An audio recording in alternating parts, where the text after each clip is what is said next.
twarabonye ingene abakristo bo mu gihugu ca Swede babakiriye abakristo barongowe na Patiri Inyasi yase nabigire nakigwa neza nkuko nayibonye muri Swede twarabonye ku kibuga cy'indege ubwabo ni nakigwa abantu bakanzanira amashugo yego cyane ngo dusangiza akanyamuneza mwashoboye kubamwo mu mwanya mwamaze ngaho muri ico gihugu ca Swede mbega mwo tubwira ido nido y'ubutumwa ingene mwaburanguye muri ico gihugu ikintu cya mbere yo kigusanganira gishikarira urubeho imbe kazi mugabo winjiye ugaca usanga n'abantu bakurindiriye wacu susuruka gaca umuti vraiment yashitse mu muryango narahimbawe cyane ntarashobora gutangura kuzimagirika ndondera iyo njana nza mbona hari abantu banegereye nko ku mwango hafi nko ku mwango w'indege bati ingo twakubonye bari basanzwe banzi ko kenshi barambona ku marezo sociaux radio hano abandi bari basanzwe banzi kuko barabavuye no usanga tuba tuzinanye akanyamuneza kenshi urukundo rwinshi rudasanzwe ariko nakubwira ingene natangaye mbonye murantunga mbonye abanzaniye amashugwe sibwire mbona abantu banyakiriza kunyakiriza amashugwe ishugwe ni ikimenyetso gikomeye cy'urukundo yego kandi urukundo rutamanzuye tari rwa rukundo umenga guyugarana yuganira ku muntu rutamanzuye igishugwe riba ritamanzuye giyuguruye urukundo rwiyuguruye urukundo rwiyaguye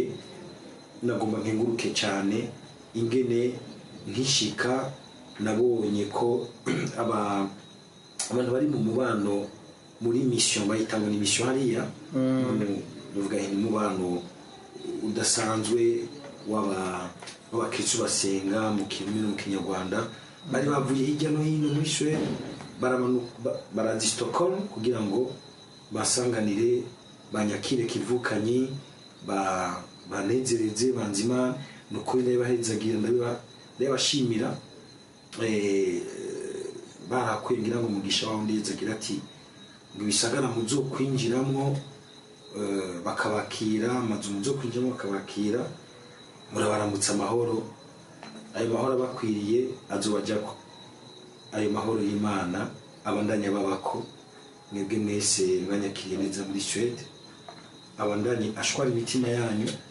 imiryango twagiye turasangiriramwo eka mwese ayo mahoro azanana nuko twakiriye umutumwa w'Imana ababeko mwese murakoze cyane murakoze Pati muriko muratembera rero muri ivyo bihugu bya Buraya mwarahabonye uko hameze murahura n'abakristo eka n'abasaseredoti barangurira ubutumwa muri ivyo bihugu bya Buraya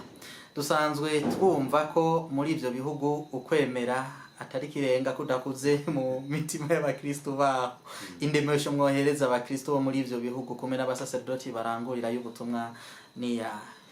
ego cyane narabibonye hari abasaseredoti n'abakristo bari twagiye turahurira mu bihugu by'Ubufaransa no muri Swede uti rero ijambo ryo kubaremesha mu butumwa bwabo uko nabibonye ubutumwa bwabo ni bworoshe ubwa mbere bwobwo babukorera mu mico n'imigenzo itari iwabo babikora mu mico n'imigenzo y'abazungu igeze kure mu buryo bwinshi irageze kure mu buhinga ariko kandi irageze kure bihindagurika ry'imico ugasanga n'ubukristo hari uriko buragiramo ukagera nko mu isengero ugasanga mu misazo mu hagati kamwe n'ibyo kumisi y'Imana ufise abantu bake cyane bake naho nyine abantu bakuze bose utamukazo tunyokuru ariko ukabona yuko bariko baritanga ukashobora kubona yuko bariko barafasha hakaza agakupure kakiri jeune kamwe tubiri dutatu ukabona ko bariko barakora kugira ngo ukwemera bakuvyare bakuzane bagushikane no mu bakiri bato ntivyoroshe kubera yuko imico n'imigenzo yabo ahigeze ndibaza ko hariho nk'abantu ushobora gusanga bahura n'abapatiri bari nko kunzaruka zitigeze zimenyeshwa na gato Yesu Kristo mu miryango ubabwiye na Yezu Kristo ashobora ati Yezu Kristo ni ibiki n'ibiki nko muri za Suède ho ugasanga ho nta nama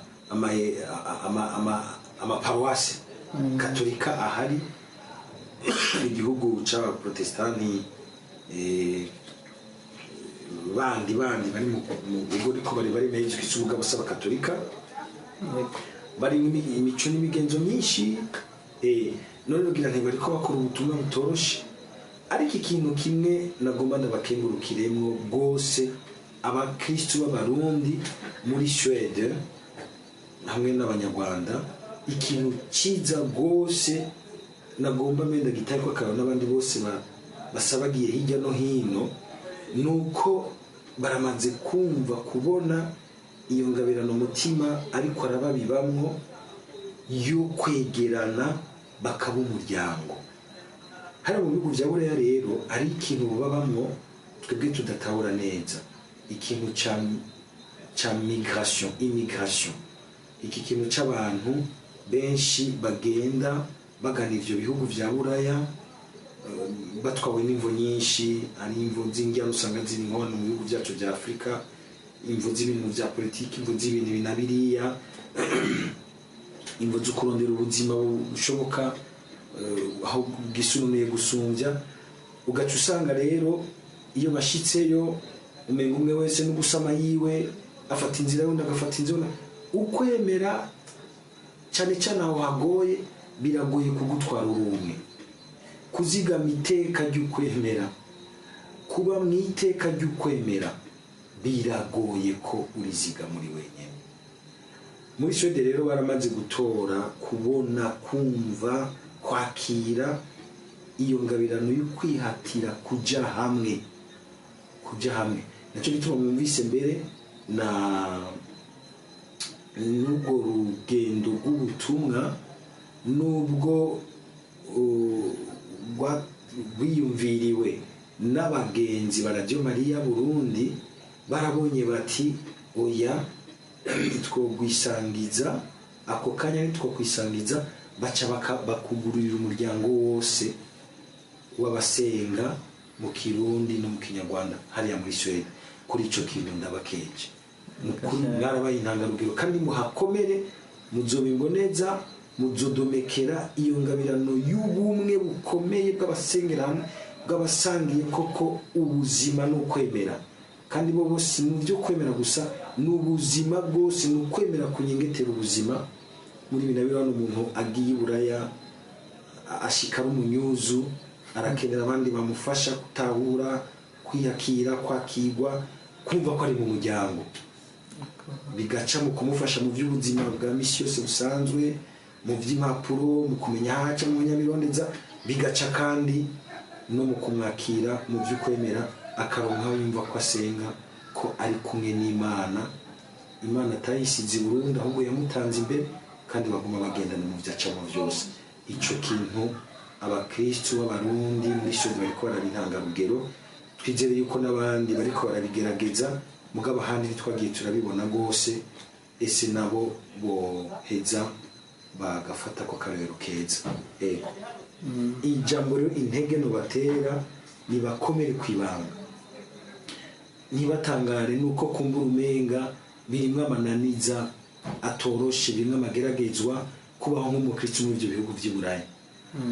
Ni ubutumwa, ni umuhamagaro, kandi uwabarungitseyo ari kumwe nabo. Ekleziya mbere yagiye irubura ingabirano nyinshi za mutima yagiye arayishikana ku bintu byiza byinshi byo kwiringaniza ku ngabirano ziwe, iciye ku makrize. Ekleziya yagiye iragira abakristo bagasanzara uruhamo rw'abakristo ba mbere, bagasanzara bamwe bakasanzara hariya, mugabo bagiye ntibagende bijogota nk'uko umenga n'abahunze, ariko bakagenda bumva ko batwaye iryateka ry'ukwemera, bagaca batangura kuridomeka aho bashitse, umuryango ugaca utangura aho ukwemera ukaba kuhashitse. Bagenda abarundi nabo bariko baraja mu mahanga kubw'imvo nyinshi, mugerageze mwinjire mu mutima, mwumva umukama abongora arababwira ati komera kwibanga, ntutakaze ntutakaze ryateka, mu kurondera ubuzima ntutakaze ryateka, mu kurika iryahigena nturitakaze, egera uwundi mufashanye, muheze mukomeze umuryango, mukomeye mwebwe babazungu bariko baratakaza ukwemera babarabire ko banungwe neza, bagiye bati reka twegere hajya ahantu hararyoshe, niko basange murabadomekeye ukwemera, mukomere kwibanga muri kumwe n'umukama. Yaraturahiye ati naho usubiye kwa data ndi kumwe namwe ubutakibabwira gushika ku mpera w'isi. Iyo mwagiye mugumye iteka ry'ubukristu, mugumye iteka ry'ubumisiyonari, umukama azobakomeza, niho azobakorera itangaro mbere, mutangare mu kumubona no kumumenya mu mageragezwa y'ubuzima mucamwe, mu kwemera no mu buzima, gusa uko mwamubona mworohewe rwose hano i Burundi mu vy'ukwemera, kuko mbere umukunzi